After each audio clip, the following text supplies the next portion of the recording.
Well, hey, Hello, everybody. This is Mike Bradley and a good amount of the Power Conference board. It looks like we're having people joining here. I'm kind of new to a webinar format, so please bear with me. And welcome. We're going to get started, and we'll probably, if this continues for the full like 2-ish hours, maybe even more, we'll kind of reintroduce ourselves as it goes along. So I'm Mike Bradley. I started this nonprofit 6 years ago with some submarine buddies and nuke school buddies, and then we just decided to do a little submarine nuclear mentorship. And because not all of us were Naval Academy grads, which the Naval Academy has a real nice alumni network that does similar things. But looking at my board, I got a couple that aren't Naval Academy, and so we decided to do something just nuke related. Each year we do 2 career fairs, one on the East Coast, one on the West Coast, and then we tour around and just hit Navy bases and try to make ourselves available to the next generation of nukes, and to talk about all the things that we've done post Navy, and some of the decisions we made and why we did them. And we answer a lot of questions. I love to play devil's advocate too, things that people have never considered, because you're just so busy while you're going through the pipeline and on the either the submarine or the surface ship, that you don't really know what's all out there. And so anyways, that being said, I'm going to go around the room, and we'll start with the upper left. Lauren, if you could introduce yourself and just kind of tell a little bit about your background. All right, thanks, Mike. So, yep, I'm a 2009 Naval Academy grad, went through the nuke SWO pipeline, then did a little bit of reserves. I got out and went to a diagnostic company called Thermo Fisher Scientific, and I went into sales. So spent probably about 4 to 5 years selling a blood allergy test for them. If you want to think like drug rep, pharma sales, the same kind of style of a role there. And then I just recently transitioned to working for a startup out of Raleigh, North Carolina, called Global Data Consortium. And they work in the electronic identity verification space. So learning kind of a whole new industry. I'm an enterprise account manager now. I'm their global alliance manager, and loving the new thing. I also have my master's in engineering management. Did that sort of checked that box from ODU. So could speak to that as well if anyone's got questions about that. So that's it for me. Awesome. Thanks, Lauren. We'll go top right. Eric Anderson. Can you introduce yourself, Eric, please? Hey, Eric Anderson. I was a JO on USS Texas. I graduated from ROTC in 2011, University of Illinois. Following my JO tour on the boat, I went to Power School, and I think I see some students I had back while I was there. So that's cool. I left the Navy in the summer of 2018 and joined Partners Group. Partners Group is a global private equity firm, Swiss-based, and I live out here in Denver now. So what private equity is, for those who don't really understand or haven't really heard of it, which was myself 2 years ago, is we buy and sell companies, hold them for 3 to 5 years, hopefully for a profit, creating value along the way, and then sell them to either other private equity firms or take them public in an IPO. So I work on deals, I work with management teams to create value, a whole slew of projects under my belt, as well as I'm about to put on Lieutenant Commander of the Reserves in September. Awesome. And also, Eric just had a son not like much more than a week ago. So congratulations, Eric, on that one as well. So, all right. How about Will Lutz? Please take the floor. Mute there. So, hi, I'm Will, USS Miami. I would have been at I think we were 0901. Chris, do you remember that, buddy? 0901. Out of Power School. Chris and I were Power School buddies, and I think I did see somebody else from 0901 in here too, which is, I think, is a riot. ROTC graduated Carnegie Mellon in '08. Left the Navy, did my MBA back at Carnegie Mellon again. Started a startup company, sold that startup company, started another company, sold that company, got into a third company that was about craft beer, which was really fun. And now I'm the general manager for entrepreneurship at the New Jersey Innovation Institute, where I help other people start their own startup companies. So I run a startup incubator and a bunch of accelerator and support programs. So if you're looking to start your own business, whether that's high tech, low tech, no tech, anything in between, I'm one of the guys who can help you with that. Awesome. Thanks, Will. Dan, you're next, bud. All right. So I'm Dan Faraday. I was a 2009 graduate from the Naval Academy, was a submarine officer, and then spent about a couple of years in Norfolk, around 5 or 6 years in Norfolk. I was on the Scranton there, and then I stayed for my shore tour. And then I was fortunate to get the opportunity to go to Wharton. I got my MBA there, and I came down to Houston, Texas to do investment banking with Goldman Sachs, kind of following my older brother, who was also an '06 grad from the academy, also a submarine officer, and went into investment banking.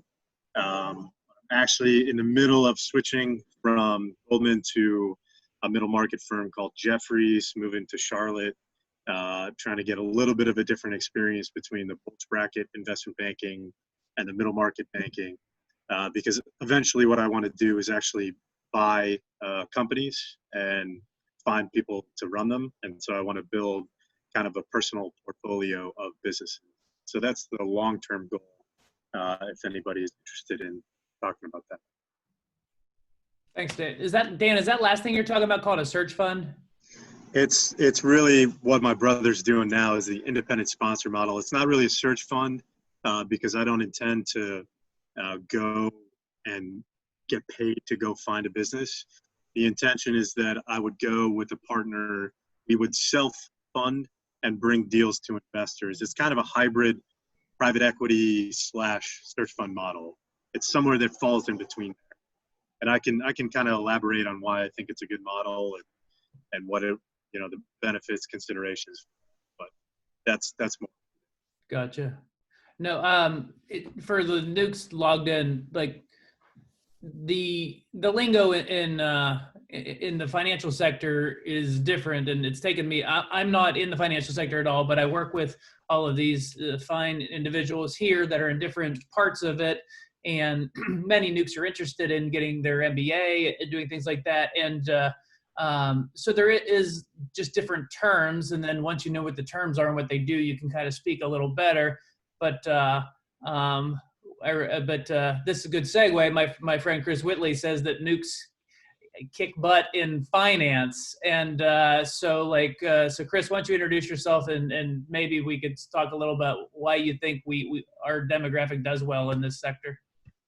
Well, thanks, Mike. I appreciate it. I'm Chris Whitley. I'm a Naval Academy grad, 2008. Went through the submarine pipeline with Will, as he mentioned. Had a lot of fun in Charleston with him. Did my tour on USS Alabama out in Washington, and then I did ROTC at the University of Memphis for my shore tour. So I did my MBA while I was there, and ended up joining a veterans program at Bank of America Merrill Lynch. And through that, did a few different really accelerated internships. Kind of think of an internship you would do in between your first and second year of business school if you're a full-time student. It's kind of like that, but for recently transitioning submarine officers or regular officers in the Navy, typically, and did that and did a investment banking rotation, and then public finance is a hidden gem of investment banking. Ended up doing that, and I work with hospitals specifically, so not for profit hospitals. Just executed a transaction. If anyone's from Colorado, I think I saw one person or so. Boulder Community Health, just did $50 million for them in the capital markets. They're using that partly to fund some projects strategically that they're working on, and also to retire some existing debt. So those are some of the things I do. I have this kind of hybrid investment banking and markets role, which is pretty interesting. I'm happy to talk to anyone about that. As Mike alluded to, I like to joke with my clients. They're very interested in the submarine background, the nuclear power background. And always joke that it's a very seamless transition from submarines. And I'm sure nuke SWOs can commiserate a little bit with this, but I always joke that it's a good transition because in neither career, submarines, investment banking, do you see sunlight very often. Some of our fellow board members can attest to that. I see some heads nodding. Hours are long, but just like the military and just like the nuclear power world, there's a give and take as far as quality of life and compensation goes. Generally, in both areas, you're getting compensated well for a difficult job. So in the finance world, they will extract their pound of flesh from you. They will compensate you for that.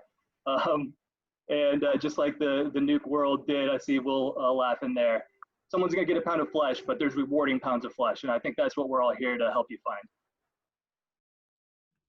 Awesome. Thanks, Chris. And Chris's wife also has been on the front lines of the COVID thing in New York City hospitals. So I always try to bring that up when I can. So and Chris is in New York City. So Patrick, do you mind going next here, bud?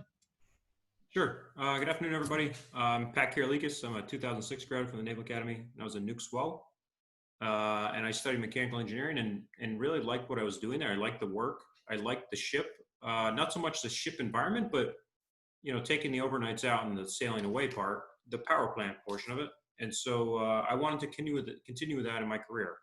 And a lot of people run away from it, but it was comfortable for me. I went on to study mechanical engineering for a master's degree on my own. And that's it's not a choice for everyone, but worked out well for me. It gave me another 2 years to transition. Just like a lot of people go to business school to kind of feel their way around and figure some more things out and learn what other people are doing in other careers. That's what engineering school did for me again. So I was able to meet a lot of engineers in at master's school and see what they were doing and feel what their jobs are and really go on and explore further. My first real job was at an electric utility. Worked there for several years on all around kind of the engineering and electric utility business. And then recently I transitioned, or the last few years, over to MIT, where I work at the MIT power plant. So similar to what you'd imagine for a ship or a aircraft carrier. It's the same type of people. We have a lot of ex-Navy people and ex-Coast Guard people working in the power plant. But it's more of a shipyard type of feel. So it's you're just kind of continuing on the work. There's no pound of flesh. That's not even the word we use. And so it's a stable kind of type environment. And I work with other engineers across a lot of design and consulting firms. And depending on where they are in their careers, they have different motivations, either how many hours they want to work or how many hours they don't want to work, and if they want to travel or not. But for me, at a kind of an engineering site as a plant engineer, I'm there in one spot every day, leaving at the same time every day, and I can track my own work and be my own boss in certain areas.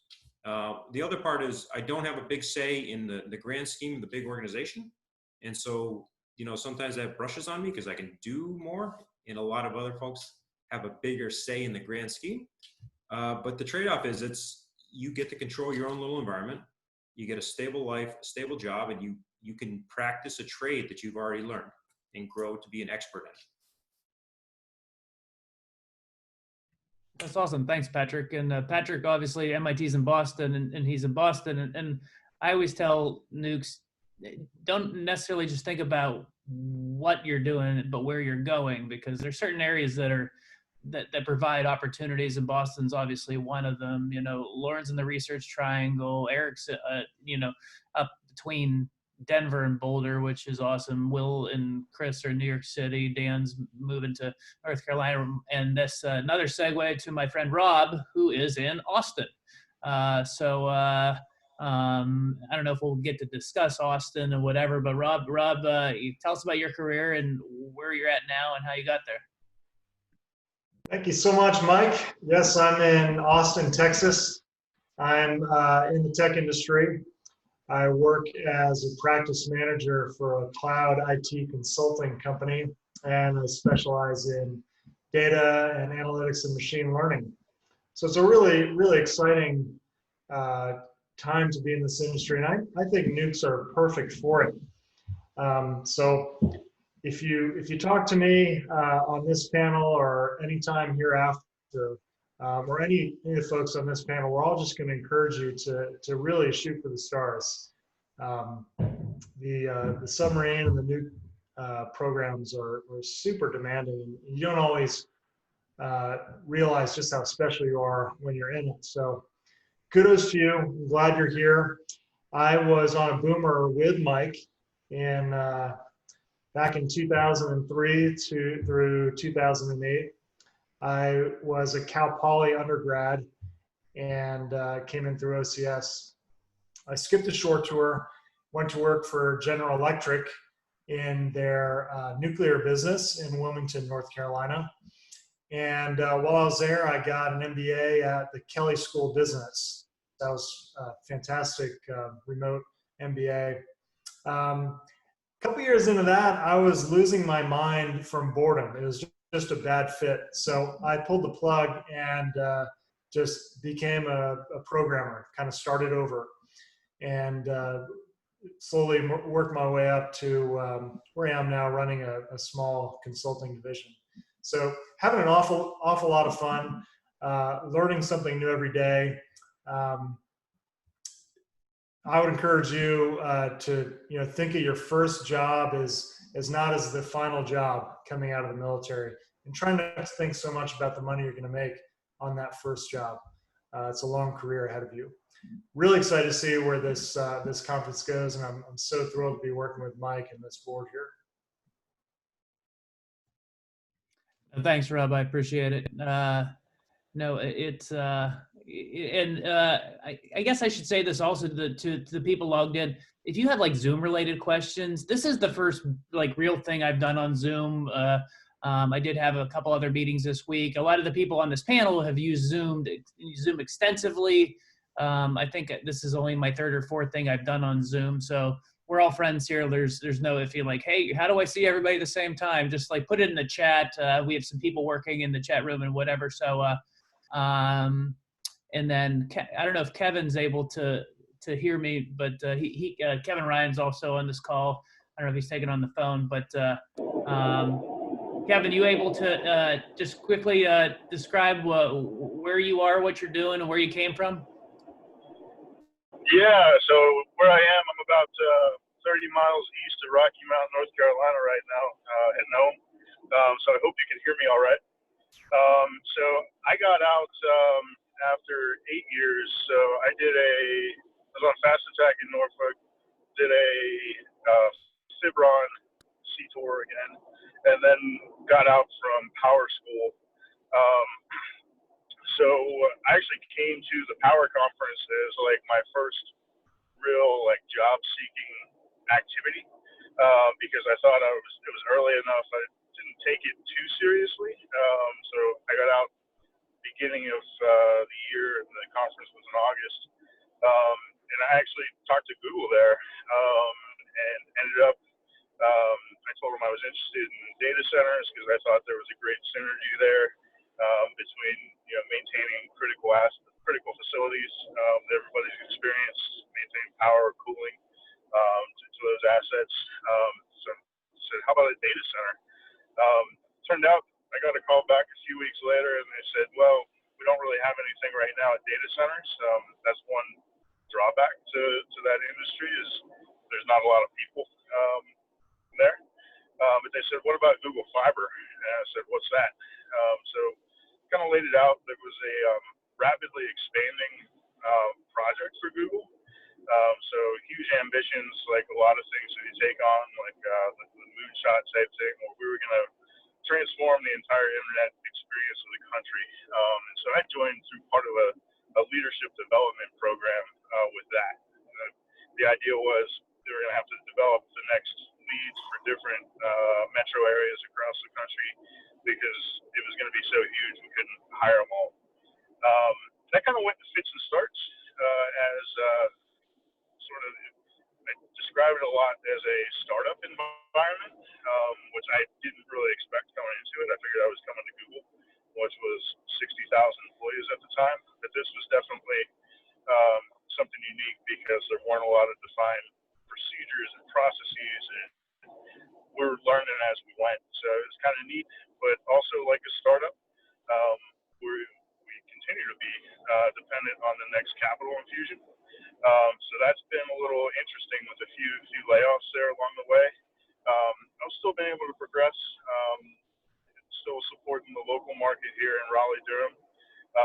But it's definitely been an interesting ride, and I've found a lot of people are really interested in that sort of non-traditional Google experience, getting to define new policies and procedures and that type of work. And I've found being a nuke and, always thinking to look in the book has really helped me excel at that, kind of become known for it among my peers.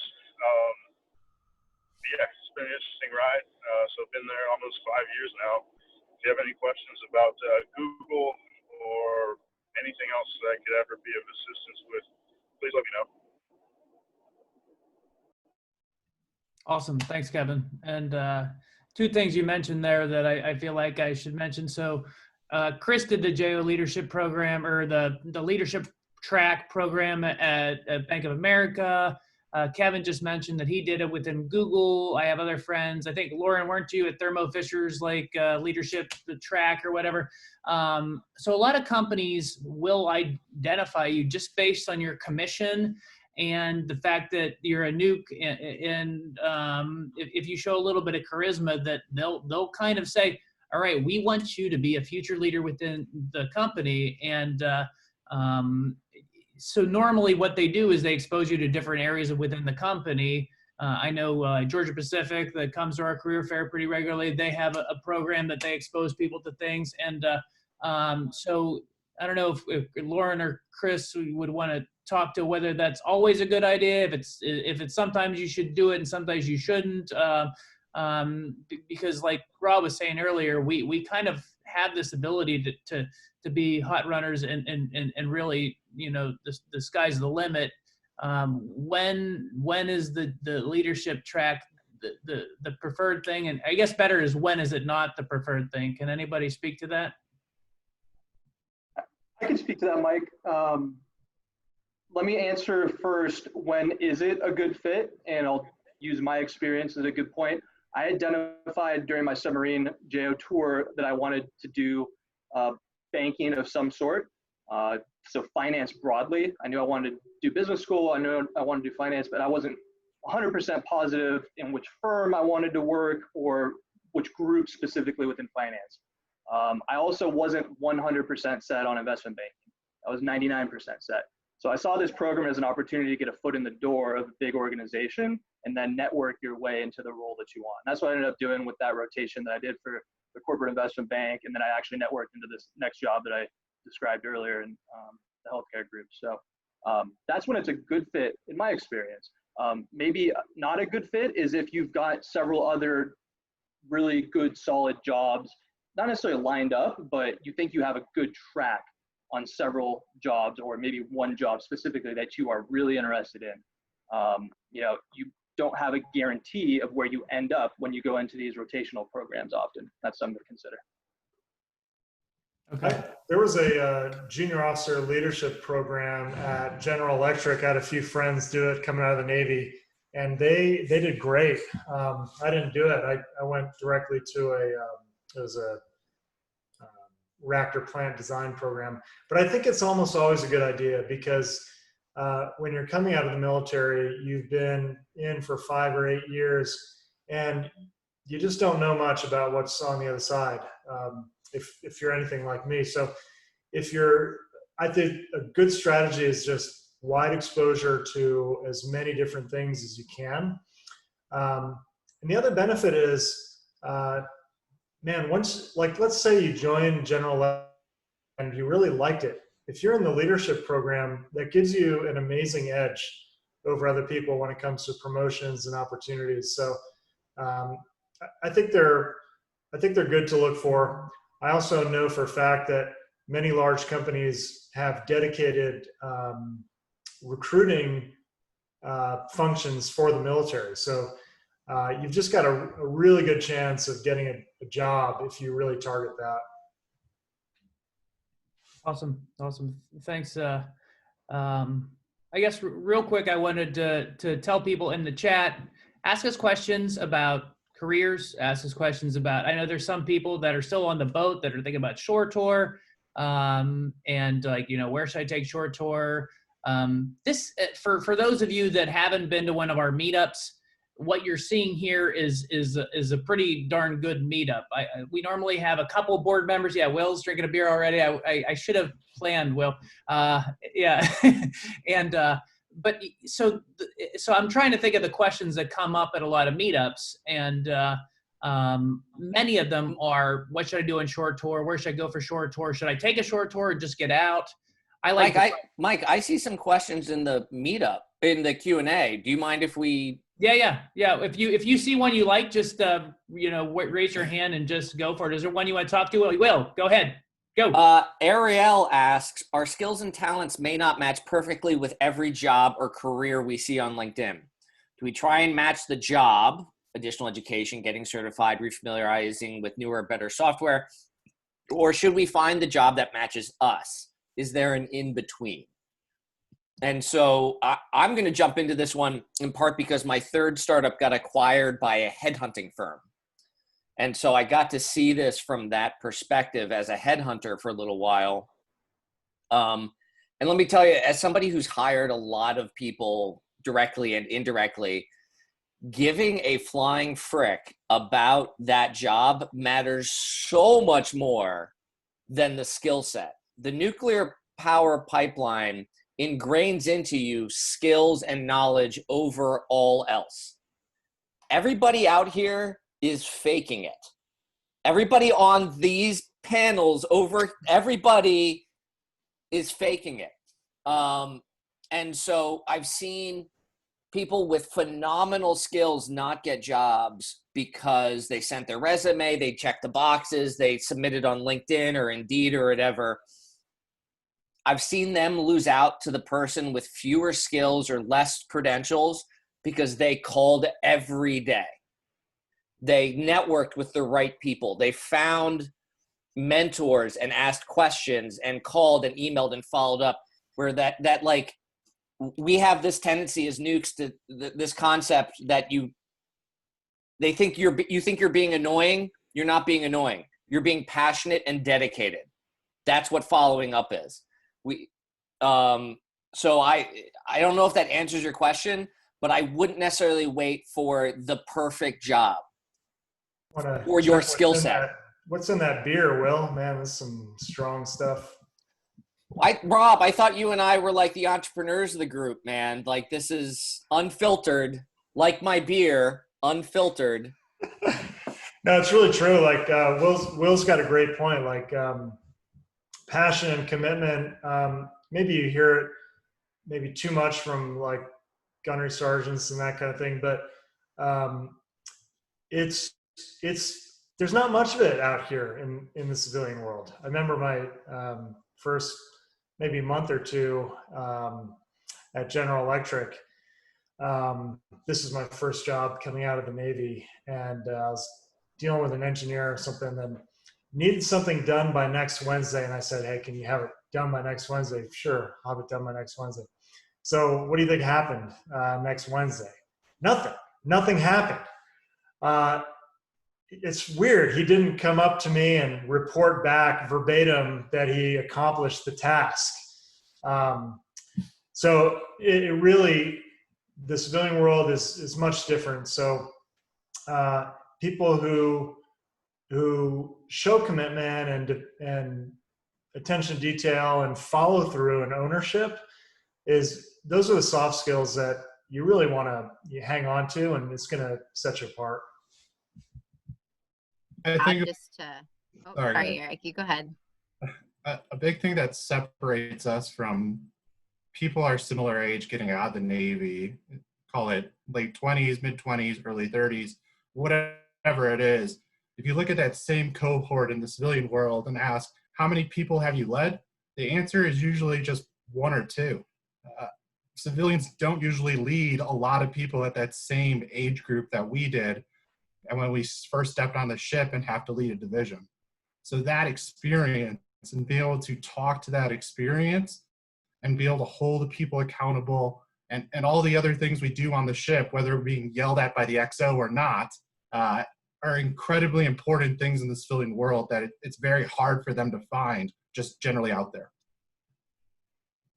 Yeah, I agree. And I would even add that it's not so much about checking the box, like making sure that your qualifications line up with the job requirements. It's more about showing that you have the capacity because of the nature of the program, right? And don't assume that somebody that is interviewing you understands what it means to be a nuke or to go through the program. So, practice and come up with a quick kind of 2 to 3 sentence, maybe 5 sentence synopsis of what that entails. And so that you can then showcase that basically it doesn't matter what job you have for me, I will be able to do it because I am an exceptionally fast learner. And this is how I've shown that and demonstrated that. I saw a specific question though about the ODU Masters of Engineering Management. I will say I've used that 0 in my current job. However, it helped me, I would say very specifically, get a higher salary in my first job because I had that. I was told specifically based on, this is the range of salary that we offer this position, and you are going to be pegged at the high end of that because you have a master's degree and, these counterparts of yours typically don't. So definitely helped me make more money. I know that for a fact, and that's cool. But 2, to me, I looked at it as, man, we go through a hell of a lot of pain and torture. I wanted to have that sort of documented in a way that maybe more or less mattered, right? I wasn't sure what I was going to go on to do next. Didn't know if I needed or wanted to get my MBA or if I wanted to go to law school or whatever. So did the Masters of Engineering Management, and I started on active duty, and yeah, it was a little bit of insanity, but it was fine. You're on duty on the ship, you knock out a couple courses, no big deal. So to me, it was worth doing. It's not very expensive, and it if you, depending on what you want to do next, it's not a non-painful way to check a box for higher education, and that helped me. I did it as well, and similar to Lauren, it didn't cost much. I did actually learn some stuff. I ended up getting my Lean Six Sigma green belt after it because I kind of enjoyed the quality stuff that you learned in the course. And it doesn't count for like a hard engineering master's for certain things. Like I almost went EDO because my short tour was a space short tour. And I could have gone into like EDO space, which I think like I would have enjoyed, but I would have had to go to Monterey and get a hard EE or MECE master's because my ODU MEM wouldn't have counted because of just the way that worked. But I want to kick it back to Lauren. I know, but I just know Lauren has a call here in a little bit, so she's going to have to log off. And something I want her to speak to before she has to get off the call is she went into sales, and which a lot of nukes don't think that's something that they could go into. But I have my power school and prototype roommate. He went into tech sales in San Francisco area and has done very well. And Lauren, really. So Lauren, could you kind of speak to why you think it would be a good fit? Explain, it's not like used car sales, it's like you have like a role with it, and you can just speak to your own experience, but maybe either more widely to the group here, why they should consider those type of positions and not necessarily just discredit themselves from doing a sales type role. Yeah, and I think, it goes back to that first question that we got, which is a great one, of what if my skill set doesn't exactly match, sort of a thing. So I think for sales and for me, I knew that I wanted to do something that, was lucrative. I didn't want to go into something where, unlimited earnings potential, right, is motivating to me. And you got to pick something that motivates you or interests you and kind of look at career options that kind of are encompassed in that. So for me, sales, if you can carry on a dynamic conversation and you are at all competitive or driven or, which, a lot of nukes tend to be, then it can be a really great fit. There are a lot of very flexible, before working from home was the thing that we all did. A lot of sales reps, outside sales reps have that lifestyle already, right? There's not an office you have to report to. There's not somebody, telling you what calls you need to make or not. You are really in charge of managing your own book of business in most cases. And a couple pieces of advice I have on that are find a mentor that has experience in sales.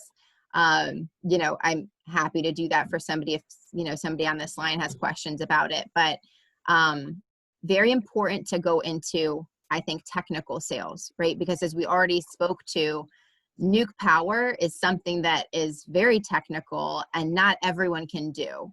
So why would you want to go into, work for Dunder Mifflin and sell paper, right? When you can and have the capacity to sell something that not everyone can do. So it's already more competitive. Jobs are going to be more lucrative. They're going to be more interesting for you.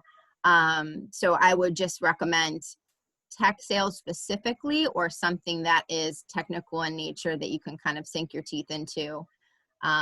And definitely kind of get a mentor, find somebody on LinkedIn that has gone that career path, so that you can ask the questions that you just don't know the answer to, like base salary plus commission. Like what, do I go for the 30,000 base salary with a promise of making 150,000 of commission? No, don't, right? So you kind of need to, it's helpful to walk through those conversations with somebody. But I just think sales is something that it's certainly not what we thought it was when we were on the military side. It's not the used car salesman thing. There are many different flavors. Right now I'm in more of an account management role with some really big brands and names that everyone knows. And my job is to help them run their business better. And, I insert my solutions to kind of help them do that. And it's a really cool, exciting thing. So anyway, I hope that, I don't know, Mike, if I went off onto 8 tangents there, but I think good message is just that we all think and we translate our division officer tours, project management. A lot of people will say that, and that's fine. And you can totally go into project management and have a wonderful career, but just open that, aperture a little bit, I would say, to look at what skill sets you have, and what that showcases that you are capable of, rather than just being so literal about, I check the box here in project management, so now I'm going to go do another project management role. Just kind of widen that lens a little bit. And there's a lot of opportunity and a lot of exciting stuff out there that you guys are more than qualified to do. No, that's good stuff, Lauren. And when you were saying about technical sales, like technical anything, we are good at technical anything, whether it be technical sales, technical project management. My buddy Rob there said that we're the best technical project managers, technical law, which is, patent or trade law. There's going to be a energy lawyer at the conference on Friday. He's given us his whole afternoon. So if anybody's interested in law, it's going to be a lot Friday. Of billable hours, Mike. How'd you score that? Yeah, I don't know how. His name's we're Naval Academy classmates. He went to Penn Law School, and he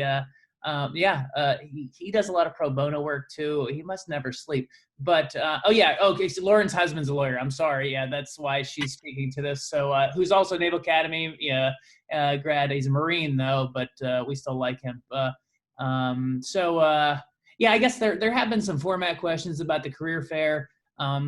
Just because, so the way we try to do the career fair, we try to bring former nukes with their companies or as their companies. I mean, there will often be, and normally will be, recruiters there with them, but nukes that are with their companies are crazy busy people. So for example, like JP Morgan Chase is going to have a couple nukes and a recruiter, and they're going to spread out over the the 2 days, whereas the lawyer is going to come on Friday because that's the best he can do. He can give us one afternoon, which is really valuable. The BCG partner, Daniel Koo, he can come Friday. So he won't be around on Thursday, but he'll be there Friday. And we're going to get you guys the schedule probably tonight. We'll formalize it and get it out there. The doctor who's on our board, Corey Clinton, which many of the board members know at this point, he's going to give us tomorrow afternoon and evening. So he took the afternoon off. So these nukes, which are all wonderful people, are seriously giving their valuable time. The people on this panel are giving their valuable time. So it's kind of a neat thing that we have going on here. And you guys in the chat room that are listening in or watching this, you're going to do the same thing in a couple years. So I mean, it's just the way that the military is. The format of the power conference tomorrow and Friday is going to be a Zoom meeting. You know, right now we're in a webinar. The panelists have the little Brady Bunch windows, whereas the Zoom meeting, we all will. And but within the meeting, there will be individual breakout rooms. And like Corey, the doctor, will be in the medical school breakout room. So you'll come into the main meeting and you'll ask to go into this breakout room. We'll send you over there, myself or one of my board members or my intern or whoever. They'll send you there, and then you can chat with Corey for 5-10 minutes about maybe, because Corey was an MPA with me in Kings Bay. We were both MPAs. He's a Mechie from Texas A&M, and he's now a family practice doctor, and he loves it. So so that's kind of how the job fair itself is going to work. And I'm trying to think if there's anything else logistically that I need to tell you guys about. So it's a Zoom meeting with individual breakout rooms. Not everybody is going to be the whole day, but I'll get you that schedule later. Lauren was talking about technical anything. There's a company that hopefully I can figure out which window they're going to fit in that does technical insurance. They do risk insurance. So it's kind of like finance, but not exactly. They're insuring technical assets, power plants or cruise ships or things like that. So, I mean, if you think any industry out there that the technical side, you want to err towards that. So, panelists, if you guys scroll through the questions there, is there any question that you'd like to speak to? Can I? Anybody? Will? A couple, but I've already Rob? spoken a few times, so if there's I know I'm the same thing. I talk too much. Yeah. I'll step in briefly. I can do a quick one. So there's one about kind of where it's kind of a two-part question: where to kind of start in the organization, and then and how you can build your skills in there. And there's one thing I learned, or I was told coming out of school from another Navy person, was if you go to a big firm and they're not meritocracies, so you want to start as high as they let you. You cannot grow if you start at junior associate. You're never going to be able to build back up to the responsibility where you think you ought to be and where you're going to really feel challenged and comfortable. And then the other half of that question is kind of anywhere you go in any new industry, you're going to start learning those skills immediately. And with the appetite that you have, you're going to grow and keep learning there. And so there's kind of no really wrong choice. It's finding the right job that fits you. If they want to make you director, then you take a director job.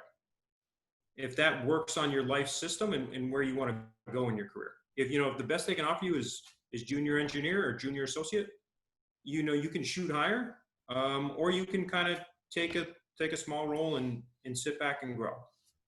So it's really how high you want to aim, as other people have said, and beware. Just beware and think about a big organization. And if they got two job postings, one is as junior manager and one is senior manager, you want to be shooting for the best one that they give you. Nice. Thank you, Patrick. How about Dan? You got one?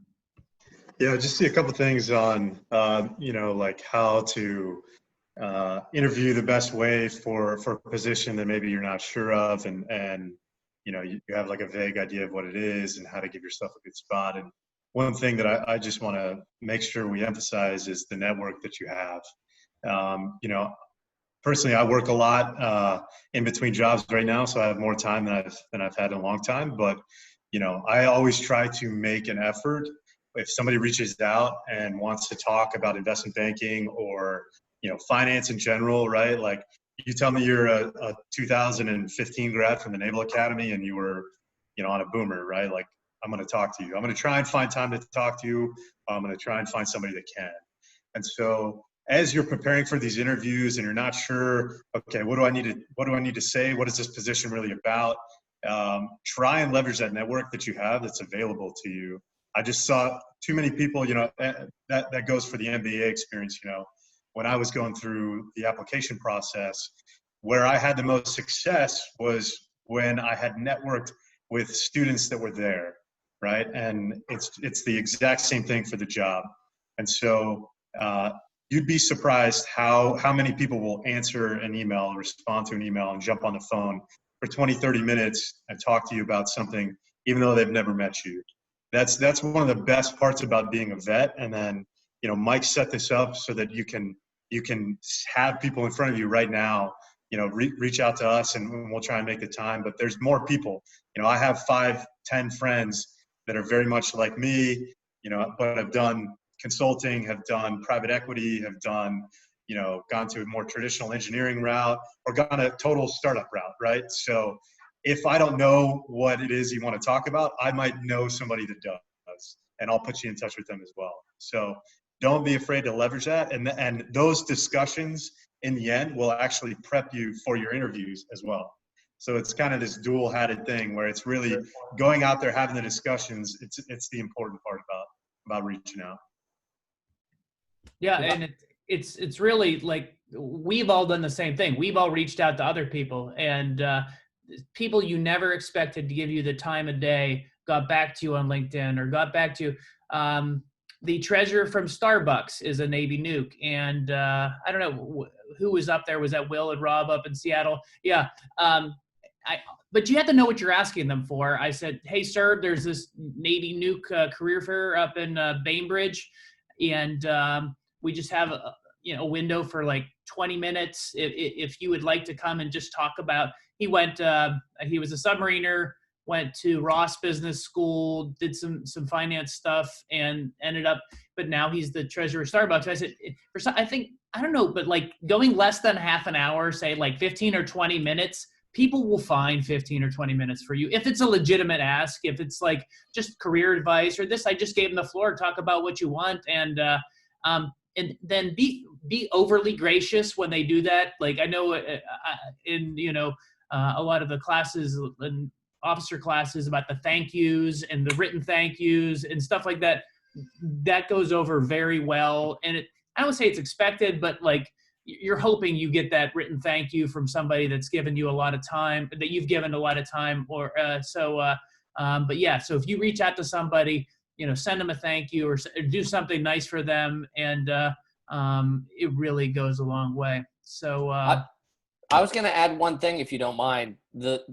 My secret tip for the conferences is to not just network with the employers, but also network with the other attendees at the conference.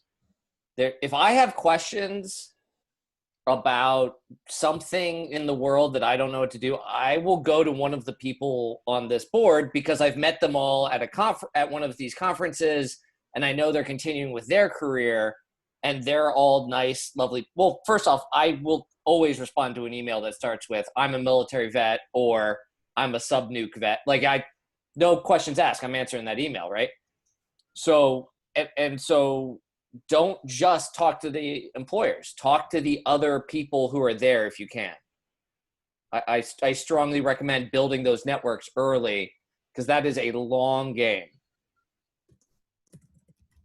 No, hey, Mike, one other quick thing I wanted to mention too is, I think Rob alluded to it earlier, but it's really easy to kind of get caught up in the nuke world and you don't really understand the skill set that you bring to a lot of these organizations. But in those interviews, you definitely want to be confident about the leadership skill set that you bring and emphasize the technical skill set like we have talked about. Because even if you're interviewing for a position that you have no idea what it's really for, you know the company, you know the name of the company, and you're trying to figure that out through the interview process, people are going to respond positively to a confident individual who understands that they have something to learn. And with that gracious tone, you will generally be able to dig out a second interview in a way that other candidates maybe haven't been able to. So just keep that in mind. You have a lot of skills to bring to the table. Don't be conceited, but be confident in the way you speak and you handle yourself. And that alone will open up other doors for you. On that, I think what's helpful is to prepare, right? In a way to make sure that you're confident is to prepare that ahead of time. So think fit rep, bullet points, think stories. People love stories. So what kind of characteristics and qualities made you an excellent naval officer also will make you an excellent employee. So just kind of take the, dedicated work ethic and like come up with a little story about that, like a short one that is military translated, where you can show and demonstrate said skill set, and that will prepare you well for interviews as well. Just kind of think about what qualities you would want to demonstrate and what stories you have. I think is just a good prep. Elevator pitch sort of a thing. No, Lauren's got a great point. If you have short stories, at least 3 that you can rattle off. When I say short, I mean like you can tell a story in less than a minute. Free of military jargon, that's what you want. You can just rattle that stuff off at any time. Along with the story is every HR recruiter, almost every interview you go to, someone's going to ask you, why do you want to be in this job? So having a good 1-minute story or 30-second blurb of why do you want to do this is also a key thing.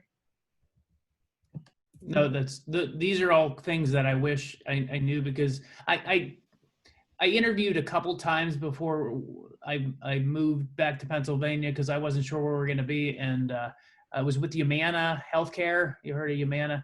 They're based in Louisville. And I was like, hey, Louisville would be a cool place to live. And I didn't have any of those canned responses at all. And so I bungled. I told the same story I would have, but it just took longer. And like Rob said, like a minute. And afterwards, the HR recruiter person said, I'll be frank with you. Like, we didn't think your canned answers were very well prepared for, whatever. But she's like, but you've asked the best questions I've ever heard on an interview. Like, the questions you had for us were great, but you need to have those things down. I'm like, well, thank you for the feedback. And something I always tell nukes, you know the difference between a recruiter, HR person, and the hiring manager. The hiring manager is probably somebody like you're seeing on the screen right now. They're probably, at the very least, a project manager or a senior project manager or a VP or something like that. And that's the person that's going to sign the bottom line and hire you. In our network here, it'll be a nuke or maybe a veteran. And those people might not care as much about the canned responses and the whatever. They just want to know that you're a squared away person, and that you legitimately want to work for them, and that you have the resume bullets that we all have on our resumes. But for the recruiter HR types, you definitely want to have that. So, Mike, I wanted to add one point that we just talked about, and I don't think that we've talked about it yet. It also relates to a question that was asked previously. One of the participants asked, sometimes I feel like I'm not qualified. I don't have the skills that they're listing in the job postings. As you're doing your interviews and as you're applying, you need to convey the fact that you learned how to operate a nuclear power plant, at least one nuclear power plant, right? And you did so in a matter of, weeks, maybe months.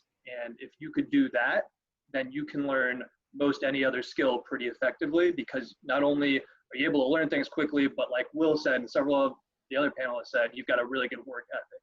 So the trick is you've got to make sure that you choose your level of delivery style for that piece of info, right? You can't come across as being conceited or pretentious or anything like that. It's certainly a turnoff, but you are doing yourself and then your fellow shipmates a disservice by not relaying it and explaining the significance of what you went through in the nuclear power pipeline.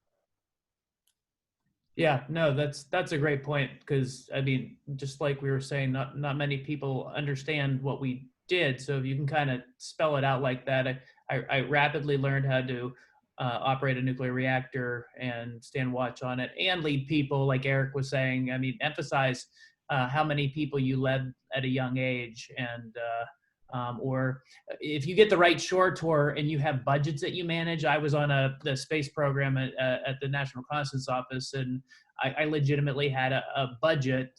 The Lockheed was our prime contractor. I think I can say that. But I had a part of that, and so I oversaw that budget and some GS employees and whatever. And so if you can quote those type of things, it goes really far.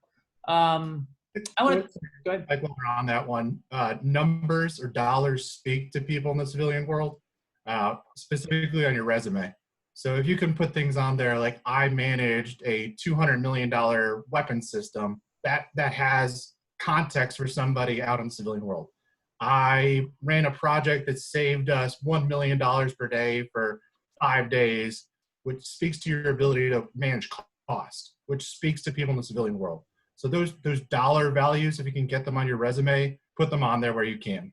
Even if you have to make some estimations, and try to back them up where you can.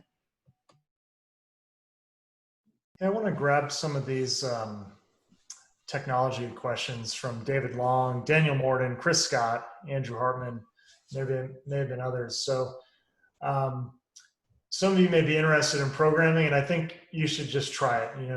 JavaScript and Python. Learn those and see if you like it. Now, I am like a 6 out of 10 in programming. I studied math as an undergrad, and I got really interested in programming later on. But truly, you've seen the people in Power School who are like effortless. They just cruise through it, or like myself, staying extra 30 hours because I failed the chemistry test. So some people are naturals and some are not.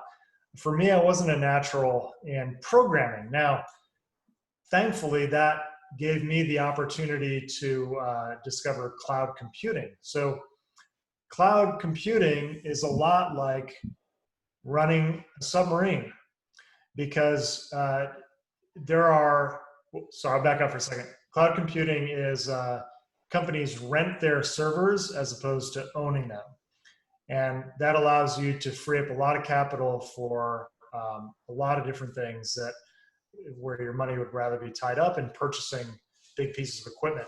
You can move a lot faster, and it's tending to drive a lot of digital transformation for companies. So I work in a company that consults other companies to use this cloud IT. And it's funny, it feels like being on a submarine sometimes, like in a good way, because you're switching between maybe quantitative and qualitative decisions all the time. If you haven't been out on a sub yet, you'll soon realize that, like, you're going to be running a drill in the engine room. Okay, there's flooding, and you lock it up. And then you got to go up forward as you're on your way. You have to review some kind of maintenance, and that's administrative. And then you're going into, say, torpedo training. So it's just a lot of context switching that very few people have that ability to do. But consulting, and cloud consulting in particular, I've been able to really exploit that and do really well, really quickly. So take a look at it. I'm gonna drop some links in the Q&A here. Spend some money to take some of these classes.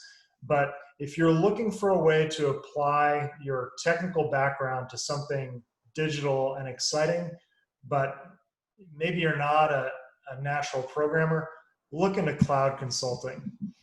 I think you have a lot of fun with it. Can I add to that? Like, I got to talk on every damn thing. It's a problem. there's a lot, if you want to do a career in software development, there's a lot of other resources out there like General Assembly, Flatiron School, that are sort of like mini certifications that it's not it's like a year and it's very quick. I've seen those be very successful. Keep in mind that if you're really interested in software development, I know Dan Morton from, I think we were in Power School together.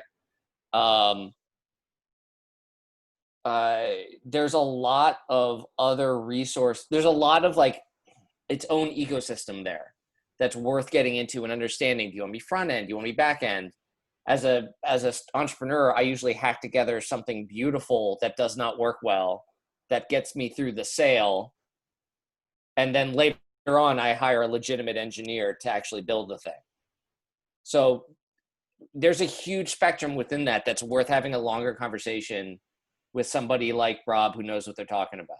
Yeah, no, it's really true. Like here's the deal. If you like being technical, and you want to learn something new every day, digital technology is a great place to be.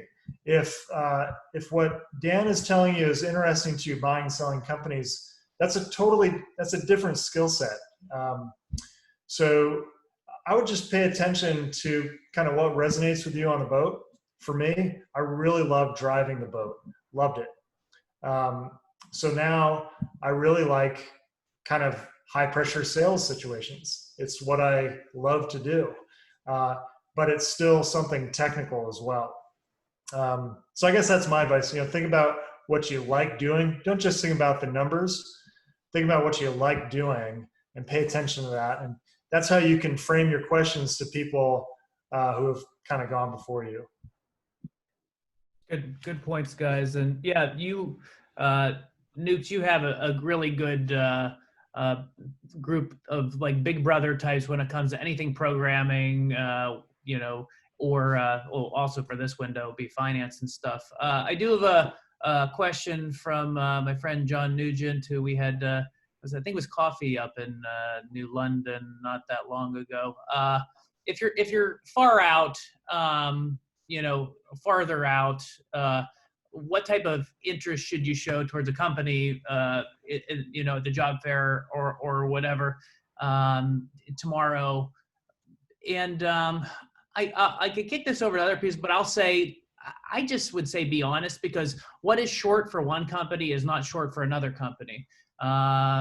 So I would just be transparent, especially because you're gonna be talking to a lot of nukes that they get it, and that you think you're going to be do this, but you can take terminal and you have a little bit of flexibility. So I would be transparent, because some folks can accept a position, or some companies can offer a position with a pretty long lead time, conceivably, if the company is growing, and at the very least a handshake. And for this group, a handshake gets you pretty far. So does anybody that works that wants to talk about how they should interview with companies to express interest, but also, if they're a little bit of ways off, how to not push too hard? I guess that's the question. So I attended the conference 3 years ago now, Mike, and I was very much in that position. I was still a year away from transitioning out of the Navy at that point. I was pretty much set on wanting to go do an MBA, which I ended up doing.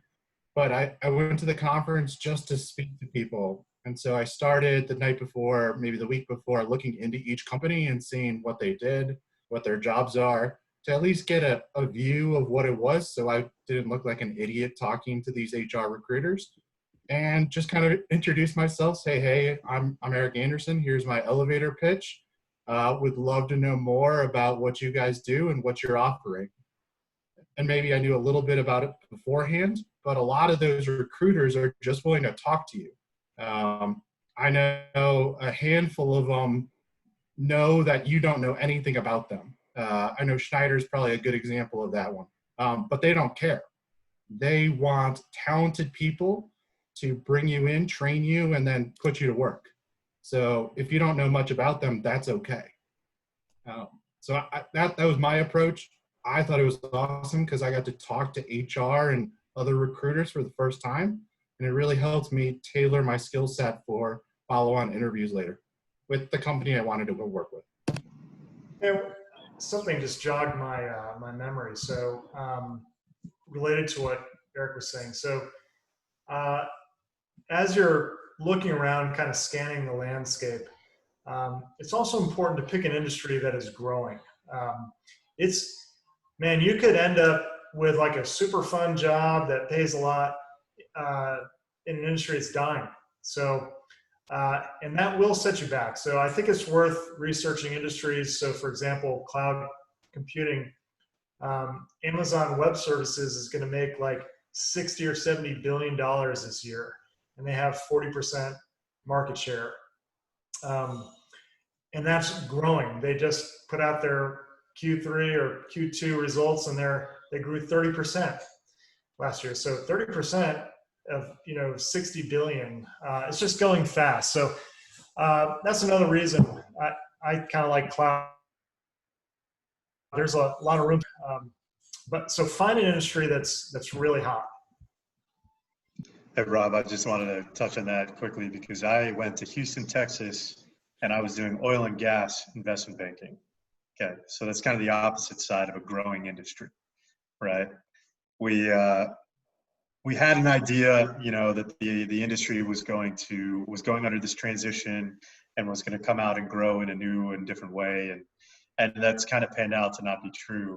But it's partly why I ended up going on the investment banking side of things. And so, you can look at an industry and understand it's under turmoil and see opportunities there, and then also find kind of an ancillary role that insulates you from some of this stuff. So the skill sets that I've been able to learn in an investment banking role, over the last 2 years, made it really easy for me. And I think somebody asked this question in the Q&A, about switching jobs and locations and all that. I started interviewing for this Jeffries job like late March, right? In the middle of COVID lighting off, and trying to get a job in the middle of a pandemic is obviously not the easiest thing in the world. But because of the skill sets and the company that I work for now at Goldman, that did open up other doors for me. And a little bit of a plug for the MBA experience, because I did the traditional MBA experience. And, I didn't know, I went to the Power Conference, maybe 5 years ago now. And then I went again the year after. So I knew that I wanted to go to Wharton. It was my #1 school, whole time I wanted to go.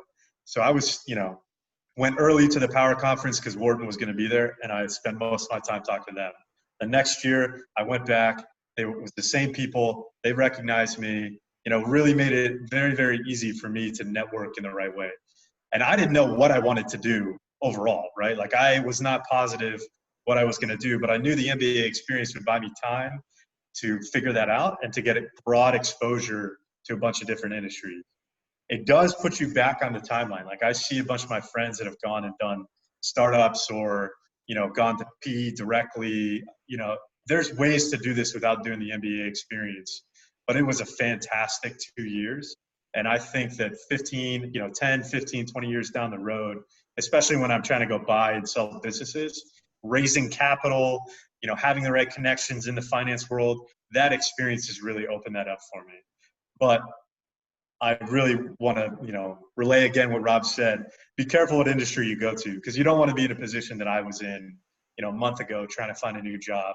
And then all of a sudden a global pandemic hits and it's not so easy to find a job, right? But thankfully I've switched out of oil and gas. I was wondering why you switched so fast. That is great. That's a great place to be. I was in commercial nuclear power for 3 years, and then Fukushima happened. And if you remember Fukushima, maybe some of you were still in middle school, but Fukushima was an accident on a reactor that was designed by General Electric. So super sweet PR came out of that. So yeah, just take it from me. Find an industry that is going to be pretty strong. But I have to come in and say the civilian nuclear power is not. Hi Pearson, how you doing, buddy?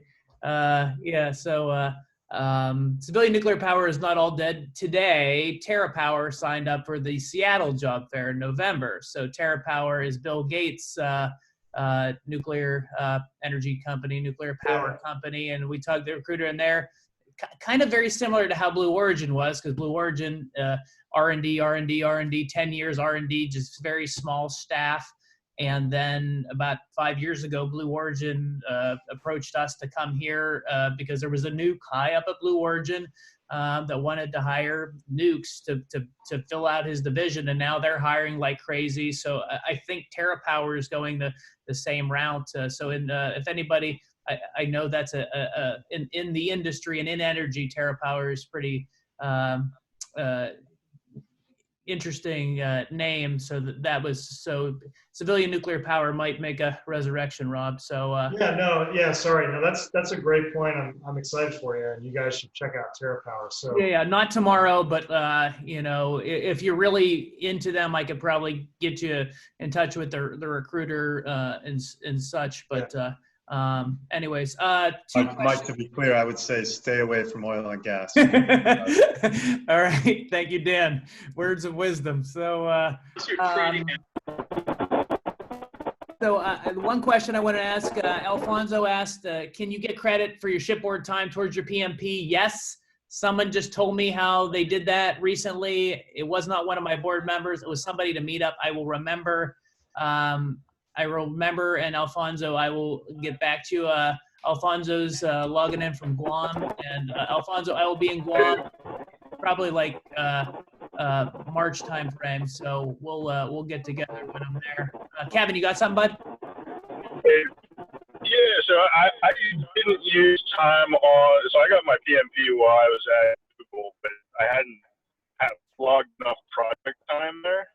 You can be very, very liberal in what's fine as a project. Like, I know I use stuff from Power School, like when we were doing some curriculum revs and stuff like that, and call it a project.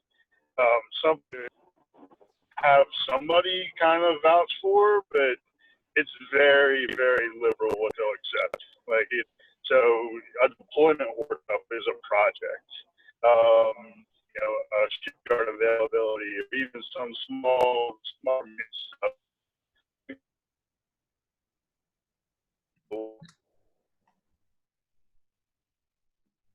I think we're losing you there, Kevin. You can definitely. But yeah, what's Kevin saying, if you guys didn't hear, it doesn't sound like it's super stringent as far as what, and the person that told me it, that I can't remember who it was, to say, think of any project that you did on the submarine that you were maybe division officer for, like either an inspection, like a big audit, or in surveillance. I remember when I was APA, we did steam generator relief valve testing, and I think that could count as a project. So I just think of those type of projects. Yeah, Eric's shaking his head. Yeah, it wasn't. It was a Saturday that I was not able to enjoy the sun. So anyways, Corey from Norfolk. Corey, thanks for logging in. Says he wants to get back to Florida. What's some recommendations as far as networking, whatever? I'm going to throw out one Will mentioned earlier, Bunker Labs. If you find, if you want to go to a city that there is a Bunker Labs, it's a bunch of folks like us that are kind of entrepreneurial, that are trying to do stuff within the community. They have, at least the pre-coronavirus, they'd have cocktail hours, and they'd go tour a neat startup in the town or a neat thing or whatever. So go into Bunker Labs and find one in the cities you want, Corey. I don't know if there's one in Jacksonville. There's probably one in Tampa and Orlando, Miami, but they're really expanding. You could start one in Jacksonville if you want to go to Jacksonville. I know somebody that had started a chapter, and those are pretty cool. Any other suggestions from the board as far as if you want to go to a certain location, but you are not currently in that location due to the Navy, ways other than just the standard LinkedIn searches, LinkedIn premium searches for nukes in that city? Any other ways you guys could recommend? Depending on your university, they might have an alumni network there. it might be a long stretch, but if you have a favorite sports team, finding that club or that bar or whatever they go to, they usually have a Facebook group or something. You could try to go that way too. That's a longer one, but LinkedIn I think is probably your easiest option. You can type in nuclear officer and then the city, and then it'll pull up all sorts of connections all over the place. That's usually the simplest approach. On LinkedIn, you can jump on the Gold Dolphins Association, which is Mike, that might be how you and I met back in Pittsburgh back in the day. And they will do stuff. Also, meetup groups are really actually surprisingly good. I've gotten job offers by going to meetup groups in industries or focus areas that I found are interesting. Or if you happen to be interested in one of the cities we do our nuke meetups at, come. I remember for pre-coronavirus, our Matt Williams, who I think is on the chat here, was going to come to the Annapolis meetup from Monterey or Point Hueneme, I think, and just to kind of network with all the nukes that were going to be at the Annapolis meetup. That's a genius move, or just ask one of us to have a meetup in the town, like if I'd ask Will, we do one in Boston. Yeah. Or no, you're not Boston. Patrick's Boston. You're New York City. Yeah. We need to resurrect the New York City meetup. That was just, that was before you guys were there. Chris was there. I went to the New York City meetup. Oh, that's right. That's when you guys accosted the hedge fund recruiter to let you know how much the starting salary was for hedge funds. Hey guys, nukes. I don't know what you're talking about. Yeah. Nukes can actually do pretty well in hedge funds. There's Zach Westlake's at a hedge fund now. He was on the Jefferson City, and there's a nuke at 2 Sigma in Manhattan or Brooklyn that's doing pretty well there. So if anybody's interested in hedge funds, you probably have to live in greater New York City. But if you have those quant type skills, math major like Rob or physics or whatever, hedge funds could be a pretty lucrative. You probably have to give up a pound of flesh, guys. Is that right, Chris? Hedge fund, pound of flesh for a hedge fund, or? Yep. Yeah. Okay. So, all right. How about some other questions here, Lauren? Hey, let's talk about certifications. Bunch of questions about PMP, Lean Six Sigma, that sort of thing. Are they worthwhile? I'll give you my 2 cents. They're kind of like a bachelor's degree. They're a signal. You don't need to, it's not going to like get you the job, I don't think. But it will distinguish you from other candidates. So if you want to get into cloud consulting, try to get the AWS Solution Architect Associate. And I will coach you on that if you want. That's a great one to have. What do you panelists think? Are these kind of certifications worthwhile? Anybody? I see a lot of people ask me that for the finance stuff. Sorry, go for it. Oh, sorry. I'll just do it quick. I have 4 of them, and I don't tell people all the time, so sometimes it's not relevant. If you're, like I said, if you're interested and you like learning, you're going to knock them out quickly, with just a small amount of time, but it's a small investment. You don't have to tell everybody all the time. You can have them. You can keep them in your pocket for your next job. So think of it like that too.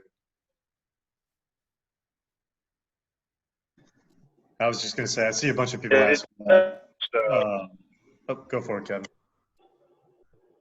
Yeah, I've seen in particular, like certain companies, it's probably worth researching that. Like if they're frequently putting, you got to have a PMP or be a Lean Six Sigma black belt or something in a job rec as a minimum requirement, then it's an absolute must to apply. You got to have it. So for us, at least on the finance side, it's somewhat dependent on if you're trying to go to investment banking and you have your minor or your major for your bachelor's degree is not in finance or not in business or something like that. It can be helpful to show that you're interested in doing, into evolving into the new role that you're searching for. But if you're, I was a poli-sci major and then went to Wharton, and so nobody really asked those questions at that point. It wouldn't have been useful. So it's going to be dependent upon your situation. But like Kevin's saying, you really research the job you're going into or you're looking at, and each one's going to be different. And realize like these times might be your best time to get any further education. I know a lot of us, especially us with kids, it would be hard for us to get another degree, certification, whatever. A smaller one, maybe. Actually, my kids are older. I probably could get a certification a little easier than Will, that's getting puke on his t-shirts right now. And something I have to throw out because we got a nice audience here. So Wharton, where Dan mentioned, they're going to come to the job fair, and they have this degree. It's a joint MBA JD degree. So you go 3 years, you get your MBA JD degree, and so I asked the recruiter, who I really like, she'll be on tomorrow night, Colleen France. Colleen, who is this for? Who would this be? She's like, if you're a future C-level, you have goals of being a CFO or a CEO of a company, it would be for somebody like that, because you probably won't have time when you get more senior, to go back and get the MBA if you have the JD or vice versa. And I can attest, yes, when you get more senior in your life, in your career, you have less time. So it might be your best time. That also being said, Wharton said it's $125,000 a year for this degree for 3 years. I mean, you're getting a Wharton MBA and a JD from Wharton, two pretty prestigious degrees. So it's really expensive. It's 100% covered by the yellow ribbon. So for those of you who speak GI Bill, the way that normal GI Bill works is if you served enough time post your commitment, normally 3 full years post your commitment, whether it's ROTC or Naval Academy, you get 100% GI Bill. And that means you get the highest in-state public school tuition towards your degree. So, but if it's a private school like Wharton, where Dan went, that only would cover, the 26,000 of Penn State or whatever would only cover, roughly half of a Wharton MBA or whatever. Well, Wharton does the yellow ribbon where they match the rest for up to probably 10 or 20 veterans.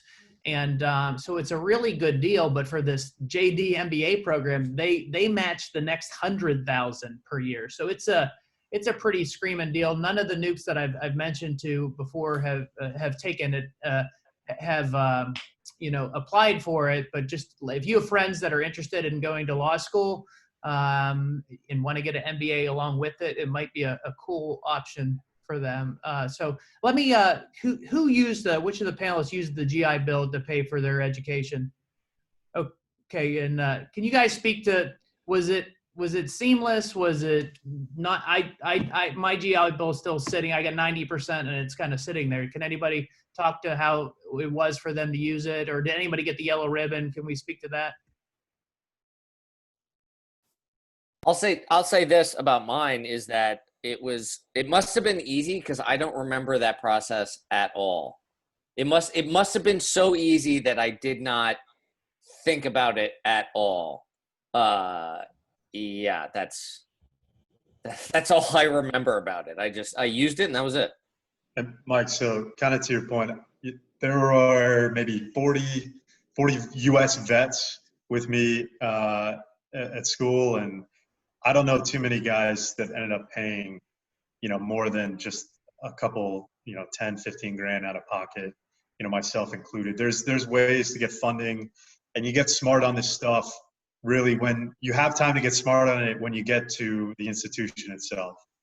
So as you apply and you get really involved and you already know you're accepted, most of these institutions at this point have it really well thought out, easy process, and a lot of them are competing against other schools, just like what Wharton did. They didn't do that. That's a more recent thing. Within when I was there, was I think the first year they did it, and so. It's just becoming more and more commonplace as they're realizing in order to compete for the right veteran talent to come to their schools, they're going to have to offer that. And so I just think it's going to be even more seamless than it was 4 or 5 years ago. Yeah, you mentioned the money there. It jogged my memory. The gentleman that's going to be manning the business school table the next 2 days, his name's Richard Montauk, and he was a referral from another nuke that Richard. He's a business school and law school advisor, and this other nuke who I really like, Aaron Benway, who went to HBS, highly recommended Richard. And I thought that Richard only been doing this 5 or 8 years. He's been doing it for like 25 years, and he knows all the freaking tricks. Not only to get into the school, but the money. Like he said, we were talking about Carnegie Mellon, Will, because there's a young guy that goes to my church that wants to go to Carnegie Mellon. And he's like, well, if he wants to go to Carnegie Mellon, he definitely needs to apply to Case Western Reserve, because Case Western Reserve always gives the most money, and Carnegie Mellon will always match what any other school will do. So if he's going to do that, he'll save himself $5 or $10 grand a year if he just applies to Case Western as well. And I'm like, that's really smart. So talk to Richard, not just about how to get into the top B schools or top law schools, but also how to get the most money from the school. I know many of us have GI Bill, but it probably would help to talk to him. And he's a neat guy. Oh, also INSEAD, which is the best business school in Europe. I will go on the record of saying, I guess some people that think the London School of Economics or business is better, but they're going to come. They only have a window on Friday, but it's kind of the sister school of Wharton. So that was kind of my backdoor way to get them to come, because we've had business schools come from Europe in the past, the Copenhagen School of Business and the one from Madrid, IE. And they're great. And they were really cool to us. Everybody over there takes a GI Bill as well. But we kind of deal with the top tier business schools here domestically, Wharton, HBS, Dan's brother Dave went to Cornell, Kellogg, Booth. So I kind of wanted to bring in the top tier from Europe as well. So they're not here for a big window, but if you are interested in talking to them on Friday, or I could get their email address to you. And if you don't mind going to business school in Paris, and do something abroad and come back, that's another option if you're looking at B school. So it's also a lot cheaper and faster, by the way. Will. I want to address something that came up in the chat a little bit about, even within the B schools, how to pick them if you're interested and very specific about B schools. And Dan said something about top 10 or GTFO, which I disagree with wholeheartedly after having been through, see you later, Rob, having been through a B school that likes to teeter between 10 and 20 on the rankings. B schools like to compete for those rankings. So they will put the ones that are at the top will put a lot of effort into making you think that is the most important thing. But having been through B school, I'll tell you that each B school has specialties, even among MBAs, that tend to be for specific industries and fields. And in B school, we usually talked about the top 5. Dan's shaking his head. I think you're agreeing with me with this, right? It's finance, operations, marketing, consulting, and then entrepreneurship. So, Carnegie Mellon was a top 10 when I was there. It's top 20 or 30 now. I don't pay attention. But when it comes to entrepreneurship, it's always rated top 1, 2, 3.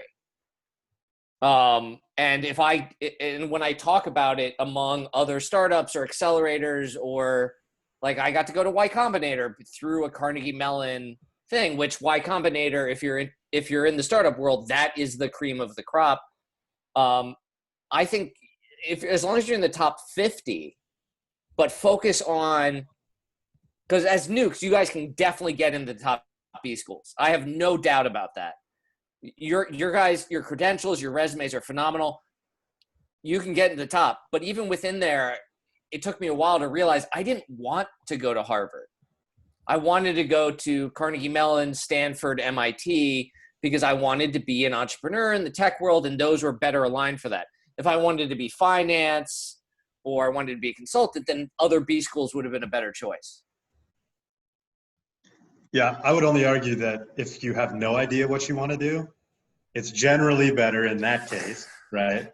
Like if you're doing it, I had my first son was 2 years old when I was entering. We were having my daughter was born while I was in business school, so I wanted a little time to kind of transition, figure all this stuff out, and wasn't really sure what I wanted to do.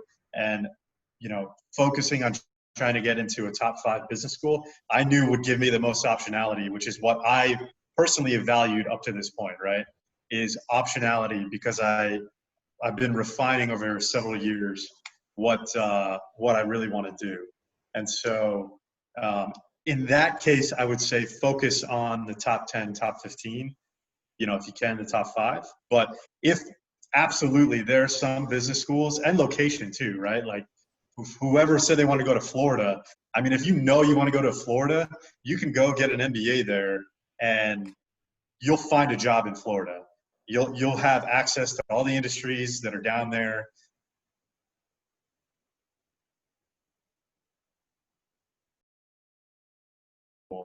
But the downside of the business school is it takes 2 years, right? I had a blast doing it, but I am 2 years behind in many ways on some of my other friends that I've seen that have been able to just go out and get after it. So you got to take it all with a grain of salt. Yeah, something I wanted to, I mean, what Dan was saying is great. There was a Duke, Steve, Steve Weiner, Dan, he went to Wharton. Okay, you have, yeah. He said he didn't even go to class at Wharton. He just went and networked, and he started up a club, and he got discovered by the founder of Uber. There's co-founders. There's Travis, we call him the bad founder, and then Garrett, who's the good founder. Well, Garrett found Steve, and he's just kind of done the entrepreneurship thing, and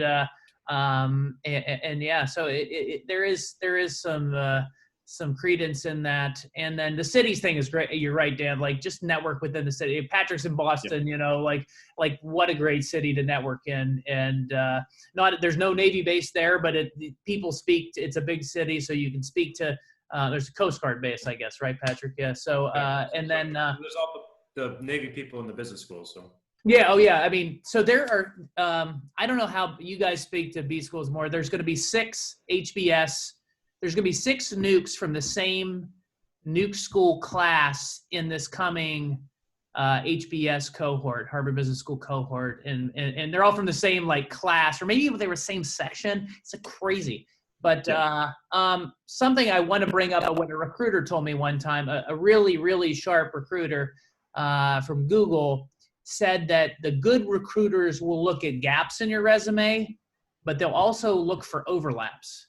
Like Chris got his MBA while having a full-time job as a ROTC instructor. And I know a ROTC instructor isn't the same as, working in the shipyards or something like that. But like you had a day job and you got an MBA while you were doing another job, like that probably looked pretty good on your resume. And so don't be afraid to take maybe not the elitist, wait and go to the, when it kind of. Now, did you apply to that knowing you could do the MBA, Chris? Was that your understanding? Did I apply to what, Mike? Sorry. When you went to Memphis to do ROTC there, you knew you were going to be able to get a degree on the side? No, it wasn't a guarantee, but I knew that just from shipmates prior that had gone and done ROTC, most of them tried to do some sort of grad school while they were there. And that was actually something I wanted to bring up because maybe there's someone here in the audience that's at a position of, hey, maybe they're in the middle of an MBA and maybe it's not in a top 10 MBA. I don't want to sell the University of Memphis's MBA program short, but I'm pretty sure I'm the first investment banker to ever graduate from Memphis. So, Wharton is a great school if you want to go into finance, right? There's certain schools that totally stamp all over you. I'm a top candidate for investment bank. I'm a top candidate for this particular job. One of the things that getting my MBA at Memphis while I was doing ROTC full time allowed me was I was able to do my job my civilian job as soon as I got out of the military. I didn't defer the time to go to a different full-time MBA program. And then it was free because I got the faculty benefits and the GI Bill. So some people might be in a similar situation where, hey, they didn't get the opportunity to go to a top tier place. But I think I'm an example of, if you're willing to work hard enough in the networking phase, and if you're not dissuaded by that, I promise you there are opportunities out there for you. And with the pedigree that you had just by going through the nuclear pipeline, you should be able to open almost any door you want to open. No, that's good stuff. Something that just when Will was talking about entrepreneurship, and I think we should at least talk about entrepreneurship and startups and kind of differentiate them. And because it took me a while to really kind of get the two different terms differentiate in my head, because a startup, I think people often think a startup is something that you have to come up with yourself, and which sometimes happens. Like you come up with an idea and then you execute a startup and then you get funded, whatever. But you can get a job with a existing startup that is in different stages of funding. And I'll probably kick that over to Will to talk about funding. But one thing I've been telling all the nukes at the meetups is there's basically a LinkedIn for startups called angel.co. And it's a real nice way to kind of get a feel of what startups are out there. It's a nice search engine that you can search by location. So it was a Corey that was looking at Florida, not a hotbed of startups by any means, but like in every different city, there's all kinds of startups you probably don't even know about. And they might have, 10 employees and looking for a COO that maybe you could do, or they might have 100 employees and they're looking for a project manager. And Will, can you talk about startups, funding rounds and just a quick overview? And also, I also honestly think that startups are a nice opportunity for nukes, because talk about a passionate group. Talk about a group that just gets after it. And because if the startup gets funded, it could be a lot of money. So you have a lot of skin in the game. So go ahead, Will. So I'll start with this recommendation that if anyone is thinking about joining an early stage company or an early stage startup, ping me or Rob offline so we can give you some more direct coaching one-on-one. Which is why I volunteer to be on this board, is I love doing that stuff. I love having those phone calls and those meetings. So the thing about startups is that there's a lot of things about startups, but one of them is that they generally don't know what they don't know. I have hired in the 4 startup companies that I have run or founded in some way, most of the hires were not for jobs listed in any place. Somebody came up, I'm in the trenches trying to keep my head above water, trying to make the next sale so I can get to the next payroll, making stuff happen. And somebody comes up to me and says, Will, if you can spare, $80,000 of salary for me or whatever, I will get your sales from A to B. Holy crap. I didn't even know I needed that, but holy crap, do I need that? Because I'm too busy focused on making my startup happen that I haven't necessarily built the infrastructure that other recruiters have the, luxury to do. So startups are a slightly different game. The jobs I've gotten, I've never gotten a job using a resume. In startup land, resumes don't mean much. Anyone can make a pretty resume. In fact, I coach at a university that I work at now. I coach other students to make pretty resumes. All the MBAs on here are laughing at that, because that you spent time teaching yourself how to do pretty resumes. So in startup land, it's life is a little different, and I'm happy to talk to more people about that. And knowing how to use a tool like AngelList, and know that for you're maybe a little more risk averse. Most military vets I've met are a little more risk averse. So you want to find somebody who's post Series A, which means they have the money to pay you a salary and they're not going away for 18 months at least, versus a seed round or pre-seed when they're, 4 guys in their garage and they're eating ramen noodles and Diet Coke. to keep themselves get themselves the next step. But I will say this, and part of the reason that I keep showing up to these things, I think that as nukes, you guys are better prepared to start companies or work at startups than anybody else is. Because what I usually joke with my students when I'm teaching is that my superpower is I can learn stuff really fast. I can learn stuff really fast and deploy that knowledge very quickly. And that is a lot of what, first off, that's a lot of what every job is. Every job does that, without a doubt. But I do think that startups tend to emphasize that more than regular career jobs. So I think there's a lot of value there. And all of you have that superpower.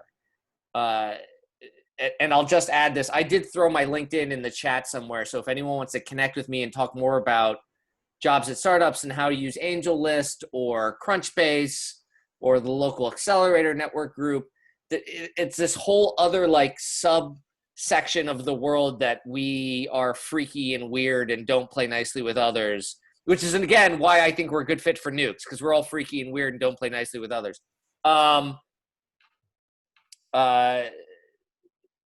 Which I can coach you through and talk you through a little bit. And I'm happy to and love to do that sort of thing. Thanks, Will. What you were saying, so the guy that never went to class at Wharton, I gave Kickstarter money to him. So when his little startup kind of thing involving veterans got backed by Garrett Camp, I got invited to the launch. And I was up at the launch in New York City with the guy that founded Uber, who's like a billionaire sitting right next to me, just normal dude. And I just threw out the same kind of question, Will, like why do veterans, are they good fits there? And many of the things you just said, quick learning, whatever, but they also said we have really thick skin, and we don't crumble when something doesn't work the first time. We can adapt to a schedule change. A lot of these people that are very, very technically gifted, programmers, graphic designers, that they might not have that ability and we've been kind of calloused by the Navy. We might not be able to code like they do, or we might not be able to do some of the other things that they do, but we have that. And I'm like, okay, that makes sense. That makes sense why nukes would do well in the startup community. So, we also have a sense of perspective with like the amount of time, and I think this goes for every job in everybody in here, is the amount of times I've had a co-founder or an employee come to me with their hair on fire being like, this thing isn't working. And you're like, that's not important in the broad scope of life. Like, I have seen shit hit the fan in ways that this pales in comparison to. No, and like Will said, startups aren't for everybody. Who do I suggest them to? When I hear a nuke coming that's moving to a city that is like ripe with start, like Patrick up in Boston, like, or San Francisco or whatever, there was a nuke that his wife was going to become a pediatrician at a hospital in Palo Alto at Stanford. And I'm like, okay, you have a very stable salary in your spouse. You can play around with some startups. You can get into some crazy stuff, and you're not going to lose your shirt because your spouse is going to keep you afloat. So that's the kind of suggestions I make sometime, or a single person that's willing to take some risks. So Mike has never seen a Palo Alto real estate market, apparently. Yeah. Can I want to jump in here and talk, because I'm just goofing around a little bit. There's something that's a lot of nukes I don't see take advantage of nearly as much, that I've seen become much more popular in recent years when it comes to grad school. And there are MBA-like degrees that I've seen a lot of top tier schools produce that might be worth looking into. For example, at Carnegie Mellon, they had a master's in finance, where like 80% of the curriculum overlapped with MBA, and the other 20% were in high finance and econometrics. They also had one on new product management. That was a 1-2 year degree that was joint between the business school and the computer science school. That the B schools, because they have the marketing budget and they advertise well and they're going to places like this conference, are phenomenal resources, and you guys should look at it. But it's worth it if you have an idea of what you want to do with your, if you have like a really set idea, there might be other degree opportunities out there that are like an MBA, but maybe a little more specific in a particular field. If you're like Dan, you're right here on my screen, buddy. If you're like Dan and you don't know what the F you're going to do, an MBA is fun. MBA, as high up in that ranking scale as you can, is going to get you the most options you possibly can.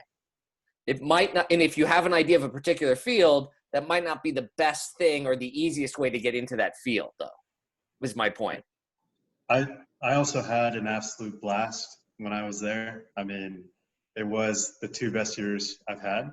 I did go to class because I was a poli-sci major, so I needed to actually go to class.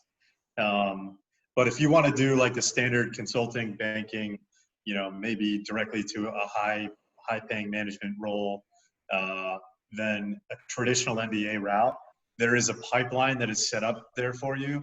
And so it just makes it, I mean, we used to joke about it in the office here in Houston, that you could probably teach a monkey to do the investment banking interviews.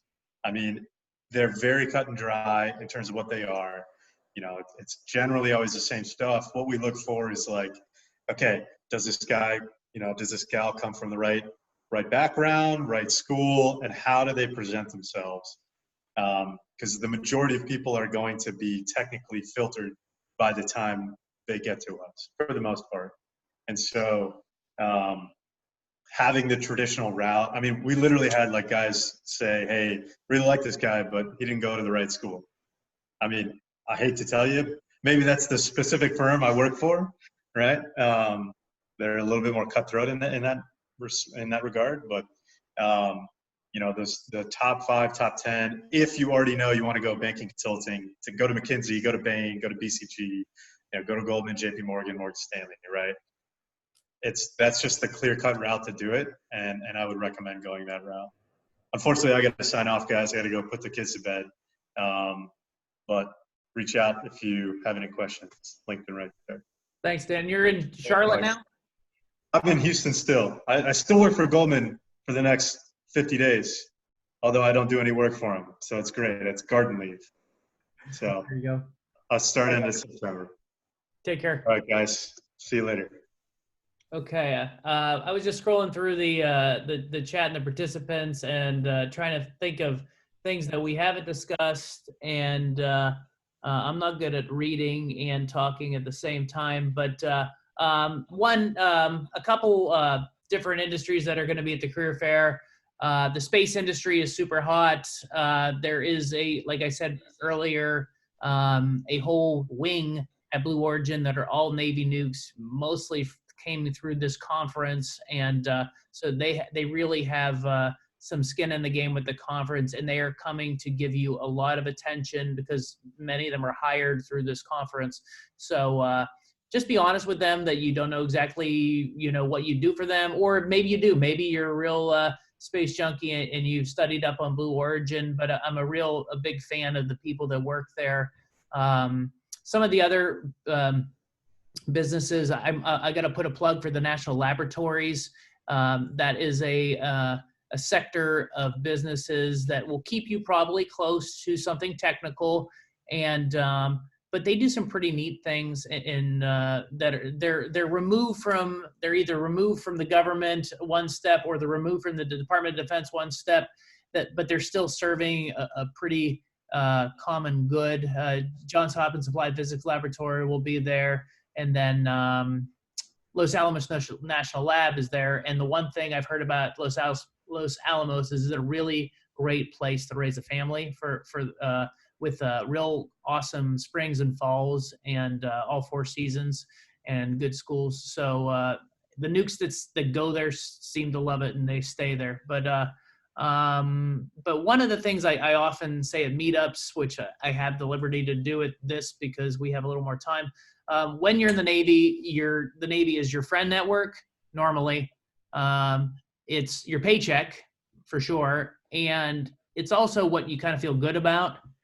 Don't try to find a job that's going to do all three, or else you might not work that well. Like I'm looking at the crew here, like Will, you might be a teacher now. You might make teacher friends, professor friends, and get a paycheck, and feel good that you're educating the next generation, which is cool. But like what I feel good about at this point, I do some volunteer work. I consider this a good thing that I do. But then to make money, I do some Airbnb stuff on the side.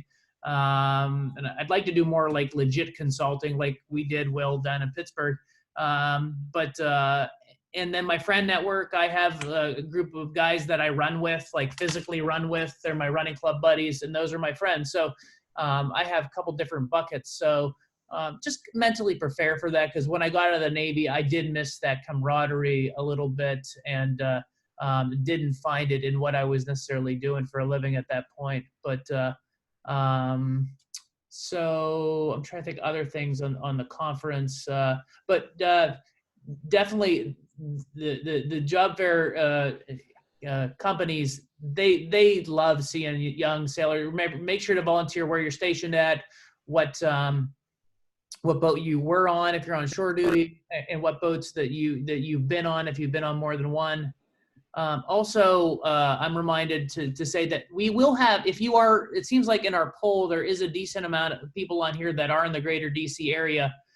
We are still going to have a little outside networking event at Haleo tomorrow night in Arlington at 23rd and Crystal Drive. I'll make sure to get the information out, but if you're able to come to that, please do. This is a weird time to have drinks in a group. But we're going to try to be safe, and it's a nice venue, and that's where we've always had the job fair traditionally inside. This year we'll just have it outside on the patio, have sangrias and beers and wine or whatever, and some COVID safe food. So please come out to that. And trying to think of any other questions. Rob was pretty good about scrolling through the questions in the chat. I'm not quite as good, but any ones that you guys see that you want to speak to?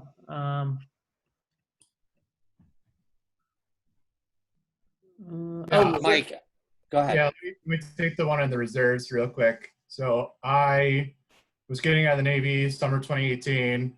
Originally, I was like, I don't want anything to do with the reserves. That's more Navy. I want a clean break. I'm done with this. No way. And then I realized I don't know what I'm going to do for healthcare between the time I get out of the Navy and when I start my job. And then started looking into the costs. And for those of us on TRICARE, you have no idea how expensive this stuff can be. So I looked at the reserves and saw, hey, if you join the reserves right away, you get 6 free months of TRICARE. Just the same thing you did while you were in the Navy. I have a wife, so that was pretty important to me. And that was my initial desire to do the reserves. So I reached out to the reserve recruiter, found a unit here in Denver. It's a submarine unit. We drill out in Hawaii every year. So 2 weeks, except for this year because of COVID. But I've stuck with it. And I've stuck with it because TRICARE is awesome. I'll be very clear about that. It's a lot cheaper than what my employer would ever give. I pay about $3,000 out of pocket, versus through my work I'd be paying $11,000 out of pocket, which is significant. But every week or once a month, I get to go pre-COVID and hang out with a bunch of other submarine officers, and we shoot the shit and talk about how the boat sucked and how the reserves suck sometimes. And it's good to just get away and have that community, but still be connected to what I did for 7 years of my life. And I still have exposure to secret level material, which is cool. Because once you're done with the Navy, you're cut off. And that's a hard thing to walk away from in my perspective, because then you don't know about what's going on in the world. Happy to take any questions on the reserves if you guys want to connect one-on-one to give you a better view of what it's like, what drill weekends are like, what your active time is like. Happy to do that.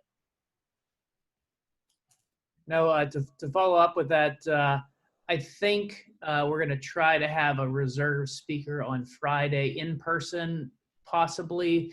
If I have to coordinate, we're going to do coffee Friday morning. Matt Allers is his name. He also has an interesting career. He went from, he did one of that VJEP at the Naval Academy where he went and got his degree from like Johns Hopkins or Georgetown right out of school. I like started a semester early, then did submarines. Then I believe he got a Stanford MBA, so McKinsey for a little bit, but now somehow still drilling in the reserves and started his own consulting company in Annapolis. So, but Matt said he'd be willing to talk on Friday. So I'll find the format. If we can't do it in person, I'll just have him jump on Zoom. Just a couple quick answers here for people. John Nugent, definitely put that you have TSSCI on a resume, and if you have a poly, put that on as well. That's not just for defense contractors. It's also street cred for anybody when you say you have TS clearance. It just it gives you a lot of a thing to pump your chest out for in the civilian sector. Dustin on the MBA programs in engineering. Please come and talk to the Stanford University engineering guy that's going to be around. His name is John Alsterda. He's actually in the reserves. My wife and I were just invited to his Zoom promotion ceremony over the weekend, which was really cool. And he's doing a PhD in robotics, but he can speak to graduate level engineering stuff. And then the Matt was asking about the format for tomorrow. If we go to a breakout room, there's an opportunity to have a one-on-one. Most companies are going to have, if they have more than one person, they will have more than one room. I will have some extra rooms there just that you can bounce into. If it's just you and that person in their breakout room, yeah, obviously a one-on-one. If you want to duck into another one to have a one-on-one, it would all depend on how many people show up. There's a lot of people registered. I don't know when everybody is going to be able to log in. So I can't say if the company is going to be overwhelmed or they're going to get a lot of FaceTime individually. Hope that answers your question there, Matt. We're all many of us are rookies to Zoom too. So especially me. So somebody was going to pipe up there and I cut him off there. Was that Patrick or Kevin? It was Will first. Will. Oh, shoot. Now I totally forgot what I was going to say. You have something it was the first damn thing you said. I was going to add something to that. All right. It'll come to me or it won't. Yeah. But I have one thought on one of the questions. There are a couple joint master's MBA programs. So MIT has one in where you get the master's. It's MBA light, but it's like a systems engineering joint. And so there's a couple programs in the country where they want engineers to go into the engineering program and then also augment the MBA program. And so you get it's not a full MBA, it's a sign of a combination there. There are a few programs in the country. Kevin, we get to see you in person now, rocking the Pittsburgh t-shirt there. Yeah, I didn't get too fancy. I just drove for 3 hours, and this was way better than any of the podcasts I was going to listen to. I'll tell you that much. But I apologize. The hurricane kind of threw me for a loop, had me staying an extra day. Hey, there was one thing I did want to add on to that. I was having some connectivity issues getting close to my house here. You mentioned all the big startup hubs, Boston, Bay Area, all that stuff. And wanted to point out, there's tons of startups all over the country. Don't think you have to go to the Bay Area. In particular here in the Raleigh-Durham area, Austin, even places like Nashville, there's startups there. Largely, one of the big advantages they have is that Coke and ramen noodles cost way less when you're trying to start a company here. you can live on, less than $100,000, no problem. In the Bay Area, that's a pretty rough life. Yeah, yeah. That's something I want to talk to you guys about, since you're more in the sector. Do you think post-COVID, people are going to be able to live a lot more like spread out after this? Do you think that telecommuting is going to be more acceptable than ever? And how should you angle that into an interview type process? If you'd like to, like, okay, so I live like Western Pennsylvania, but there's a lot more job opportunities in Washington, D.C. Should I look to D.C. jobs and then say, hey, could I conceivably telecommute?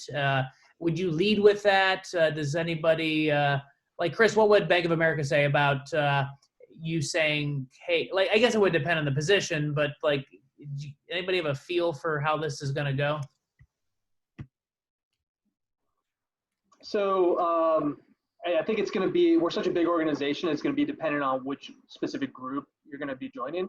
The veterans program that I did is centered in New York City, and the expectation is that you generally take a job in New York City.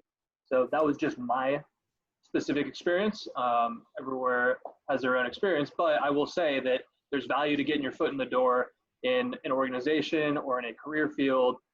Once you've established yourself, you're going to open up ideally some flexibility to move or do something more suited to what you're looking for down the road.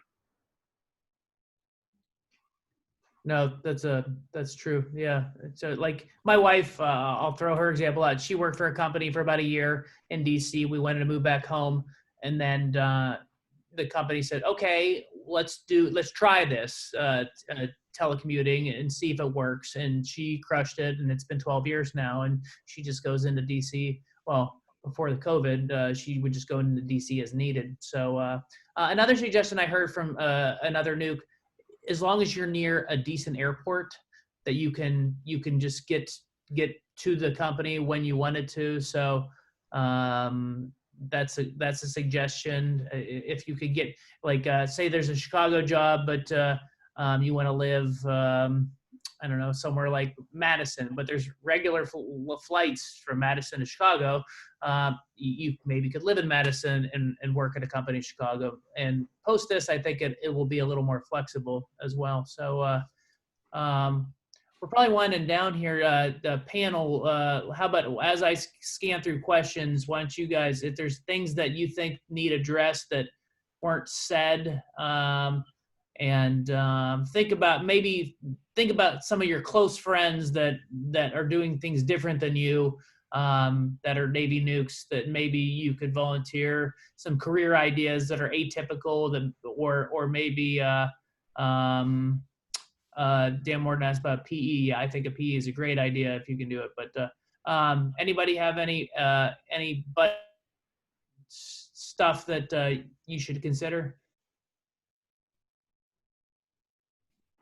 Mike, I'll make one more plug for finance. When I was getting out of the Navy, or maybe even back in my JO shore tour, you had a few people that were talking about making that jump, and a few people that had made that jump. In the 7 years since my shore tour, or my sea tour rather, I think a lot more veterans, specifically nukes, have gotten into the finance world. So I would say the sentiment back when I was in tended to be that if you're a nuke, those technical sales roles, those engineering roles, the civilian nuclear power roles, or what you're like, or defense contracting maybe, those are what you're really earmarked to go do. But this finance world I saw as this kind of new frontier that some people before me were starting to break into, and I saw it as a frontier where you can just kind of start making inroads, because there's, like we talked about earlier, there's a lot of really good transitions and parallels between the nuke power world and finance. And I didn't get into them too much, but we did talk about a lot of them. You're able to digest technical material and understand things pretty quickly. You've got an ability to find an answer, as long as you understand just kind of sources of information and where to look for things. And you're able to lead people too. So, it's just another way of saying that even though you haven't done any of these jobs in the civilian world yet, you're all active duty. There's a reason why people are starting to hire nukes, and you'll see that across several different industries where you may not have thought that you're a good fit to join. Patrick. One fun thought. So just to de-escalate some of the stress that some of you guys are thinking about transition, your first job won't be your last job. So sounds good. Take it. Do it for 3 years, 5 years, 1 year, and then and then you can grow into your next job and gain some experience. So your first job won't be your last job. So. No, definitely. Hey, while I can figure out these last couple questions in the poll, there were a lot of people that put other for where they're stationed at right now. Could you put like in the chat where other is? Because I'm just curious if there's some people in locations. Cause I put just the main nuke bases because you can only pick 10. So in the chat, throw up where you're at. I have to throw out my one other Patrick connection. So we met a couple times before I asked you about your sister. And Patrick's sister and I are Naval Academy classmates. And she was famous before because she was our class secretary, and everyone loved Ange. And but then after her commitment was up to the Navy, she decided to become a Roman Catholic nun sister. So she's now crushing it in the religious sector, which I think my Brian Bendick's on there. He's talking about going to divinity school, but he married, not going to be a priest. But so that's Patrick, your other claim to fame, your famous sister. And then we have another classmate that just got ordained as a priest, Johnny March. So so my class is very holy. So anyways, but A couple things to sum up on my side. I work very hands-on with two companies that my firm owns. One, the interim CEO was a submarine officer 30 years ago. So now he's the chairman of the board there. The other company I work at, there's 4 nukes. One of them's the chief operating officer. The guy's making $300K plus a year, probably going to be in line for a CEO gig somewhere down the way. Nukes are everywhere and anywhere. We end up in leadership positions because of the skills that we developed in that JO tour or beyond. As Chris said, finance. I think the world runs through finance. So if whether you go directly into finance or you get some experience in it, it's going to be necessary for you to get to that higher level leadership position, to be able to understand how to manage a profit and loss statement, how to understand how to cut costs, how to grow a business. If you can get experience in there somewhere and get it on your resume, that will open doors beyond you just being a standard project manager. If you talk to commanding officers on submarines or transitioning out of the Navy, a lot of times they struggle because they don't have practical money management experience. And so if you can get that early in your career, somewhere along the way, it'll pay off in the long run. No, that's a great point. And like the nuke that Eric ended up working for was looking for an Eric, and so there's folks like us that are looking for you too. So so don't be afraid to reach out. And there's a pretty high up guy at Hewlett Packard. He was really high KPMG, and then he went to Hewlett Packard. And he said his boss would always look for McKinsey nukes. He called them like they were like a flavor of nuke, McKinsey nuke. So like somebody that's done a tour in consulting. We didn't even get to consulting tonight. Maybe we should.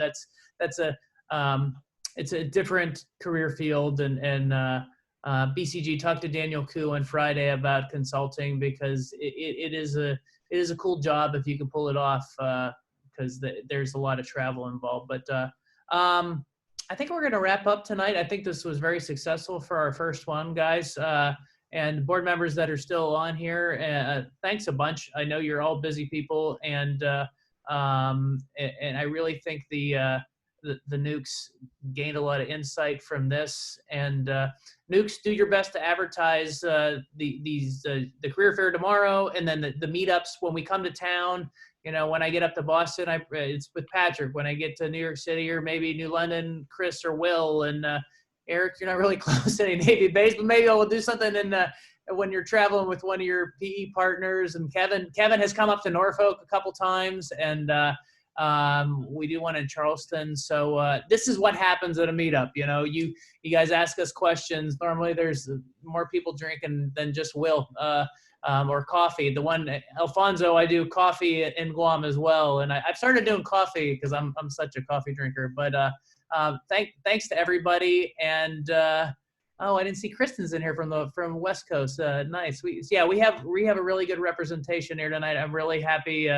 And then if you guys need anything for tomorrow, message me. If you're in DC, please come out tomorrow night. And then thanks again. You guys have a good night. Thanks, everybody. All right, thanks, everyone. Good job, Mike.